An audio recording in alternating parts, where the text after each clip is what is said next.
I couldn't wrap up this series without acknowledging responses to my book by Mormon apologists, though at this stage they don't amount to much more than one being. There used to be an organization called FARMS, the Foundation for Ancient Research in Mormon Studies, and they had a journal called the FARMS Review of Books. I'll explain in the next vid why I speak of it in the past tense. But in its time, FARMS was the professional branch of Mormon apologetics and was staffed by true scholars. The review was a journal set aside for reviewing relevant literature about Mormonism. It was an honor for my book to appear in it, but the author of the review, Russell McGregor, did that journal a serious dishonor to FARMS with his review, as even Mormon friends of mine at the time acknowledged. Titled The Anti-Mormon Attackers, the review began with a cite of Ecclesiastes 1:9, with the theme that the anti-Mormon enterprise is like selling old clothes from a shiny new pushcart. That wasn't particularly honest.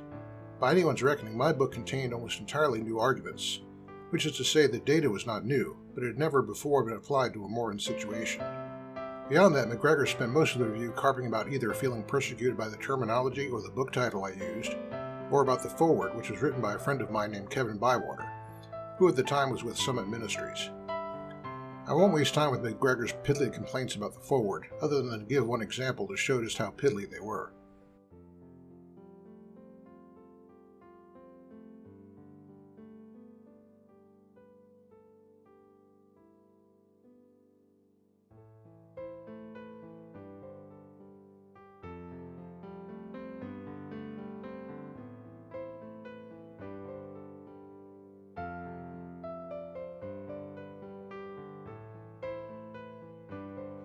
By the end of the review, it was pretty clear that McGregor didn't possess the ability to understand or review the book, which was shown in the few places he finally attempted to address actual arguments.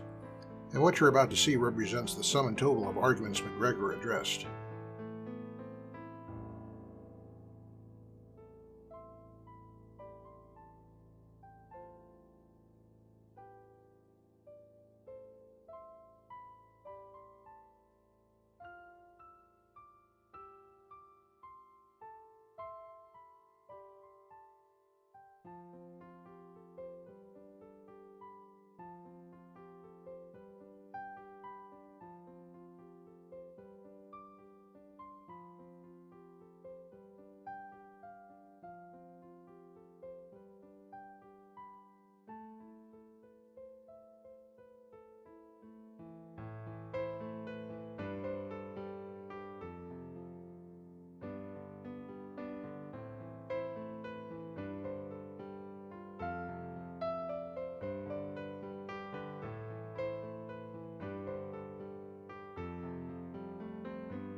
I'll wrap this vid up with references to a couple more responses to my book.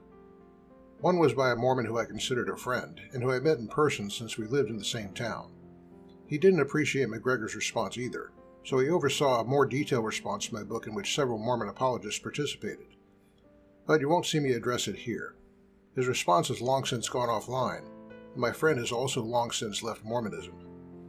I still have copies of my replies if anyone wants to see them. But since I'm not sure what exactly happened to him or where he is as of this date, I won't say anything further. I also found that in recent years a couple of minor Mormon bloggers made use of my friend's response, and I updated a couple of my website articles to reflect that. Other than that, I knew of no other responses. We'll talk about why that may be the case next time when I give an update on the state of Mormon apologetics. Then we'll close the series with some final words. See you then.